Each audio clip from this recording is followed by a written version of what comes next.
Right, so the UVA Athletics folks claim they have been working to make some changes to the game day experience for UVA football fans. Let's take a look.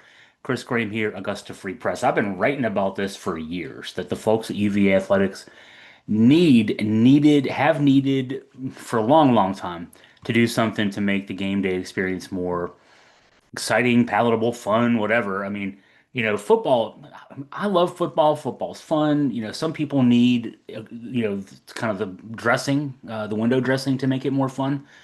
Um, and I don't blame them for that. I mean, yeah, it could be. The experience at Scott Stadium is just not, isn't, you don't go to the games at Scott Stadium for, the bells and whistles. You go for the games. And if you go for the games and the team is 11 and 23 in the last 3 years, that's a hard sell. So they're finally trying, or so they're claiming. Today, the UVA Athletics folks sent out a press release touting all the stuff they're trying. You see, they did this fan experience council thing. I think they announced it back last early in this year, early in this calendar year, but early in the off season. They wanted to brag about it. They got some people together. They didn't ask me to be a part of it, which is probably a good idea on their part. We'd still be trying to get through the end of the first meeting with all the notes I've been taking the last few years. Um, I would have been Frank Costanza at Festivus, basically. I've got a lot of problems with you people. So, okay, good. They didn't ask me to be there. That's great. Um, UVA Athletics people in their press release put it in a certain order. I'm going to put it in my own order, addressing what they're trying to address. The first thing to me that's the most important thing was like fourth or fifth on their list, butts and seats. Um, we've been averaging about 40,000 a game for several years. The stadium holds 61.5, so that means 20,000 at least empties every week, and it's usually a lot more than that. The 40 or so that they announce as the official attendance most, Saturdays and the occasional Friday, it's not usually that many people. They have some fun with that. So getting butts and seats seems like it should be the big focus. And if the price point isn't that you're using isn't working, then you follow Economics 201 and you lower the prices until demand goes up, and then you can raise the prices. It's just kind of basic stuff there. The press release buried the details of some of these ticket packages, and I'll go through them right here. They have some called the fan first games. This is this is clever marketing, I would say, or attempt at clever marketing. Fan first games. Hey, these games are only 16.50 to get in the door. Coastal Carolina William and Mary, the two least attractive games on the home schedule. Family four pack starting at $54. That would be 13.50 a piece for four. You and your wife and your two kids, whatever, whatever. The ACC opener versus Stanford has family four pack starting at $108. So it's Stanford. I mean, it's ACC game. It's not Andrew Luck Stanford. It's Andrew Luck as the GM Stanford. So not quite the same. Then the traditional family four pack, you can get season tickets for a family of four for a total of $520, $18 a game. Now you're sitting up there at the top, but you're in the stadium. So I like that they're trying to do this. $18 a game, that's a good option. Um, the Who's Choice Flex Pack, they're calling this, starting at $99. Fans have autonomy to select any combination of three games from any of Virginia's first six home games. That's not including a Virginia Tech game, obvious reasons. Um, that's $33 a game. That's I'll take that. And then they have something called Cavsman's Crew with um for a child and a parent tickets starting at $50, including tickets to three home games. So that's okay, that's fair. $18 a game, $16 a game, $13 a game, get people in the door. That's closer to what I've been saying for years. I've been saying $10 a game, sometimes give them away, just get people in the stadium. They'll spend money on concessions, hopefully.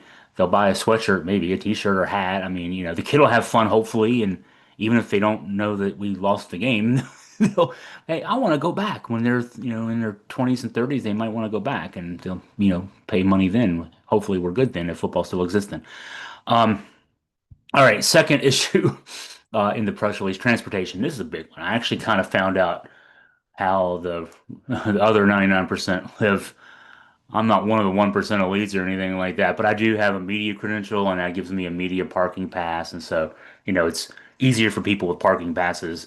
even in my the media parking lot is nowhere near the stadium. It used to be. It used to actually, gosh, when I started as a reporter, I was a cub reporter for the News Virginia newspaper in Waynesboro, and the long time news editor there should be in the Virginia Sports Hall of Fame is not the late Jim Gordon was the sports editor, and he'd give you his pass, he'd give you his parking pass. The number on his parking pass was six. It felt like you were parking inside a stadium with his parking pass.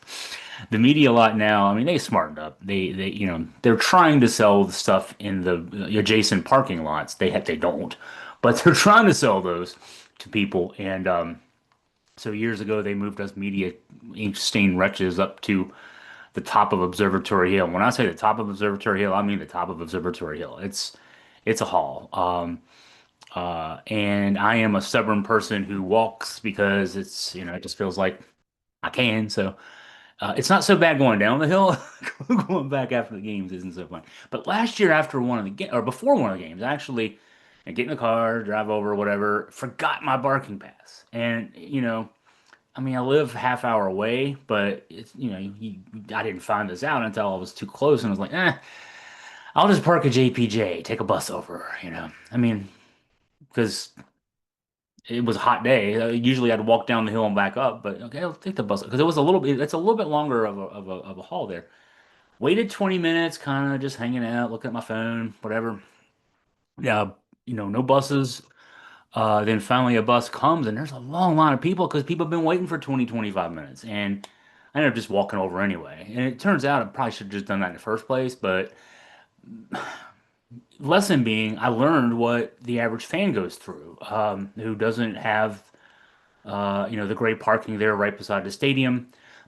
And, you're advertised, hey, use one of the lots, and then get in a bus and go over, and it's great. It's not great. At least it, hasn't been great. The press release today tells us UVA Athletics is working on that. They're partnering with UVA Parking and Transportation to quote improve the efficiency of the game day shuttle services. We'll see how that goes. The shuttle will continue to operate free of charge from Fontaine, from JPJ, and from North Grounds. Man, that'd be a haul from North Grounds. I mean, it's long enough from the other places, but North Grounds, holy crap. Um, the routes will now drop off directly at Scott Stadium, we're told too. All sounds good. We'll see if they work the way they're intended. I am not going to forget my parking pass not tomorrow, Saturday. So I don't want to find out, but if you have hopefully good experience, but if you have whatever your experience is, let us know. Send me an email. I'd love to know. One nice touch is all the buses we're told are now ADA accessible. This is long overdue. I have a buddy who had a terrible issue who needs an ADA accessible shuttle. Had a terrible issue covering a basketball game last year down in Charlotte, so not in Charlottesville, but down in Charlotte, and just terrible situation. As a really really horrible situation because of lack of ADA shuttles, and yeah, it's long overdue, but it's at least hopefully we're taking care of it. Next, concessions. The food at Scott Stadium, for lack of a better term, has sucked forever. We're being told today that we're getting some specialty food options. We'll see how that works. Maybe I will check this out because they do have free food in the media area. Sometimes it's really good and sometimes it's not. So, and when it's not, I've just been going down and getting a hot dog, and the hot dogs haven't been that good. But now we're told there's something called the Who's Home Stand behind numerous sections. It's listed. I have a story on the website. You can go look and see where the Who's Homestand is. I don't know what that's going to be. Barbecue Alley. There's an Eat Drink Taco behind section 115, and an Eat Drink Nacho, and a place called the Hamburger House. Also, alongside many food trucks, there will be a Chick-fil-A food truck.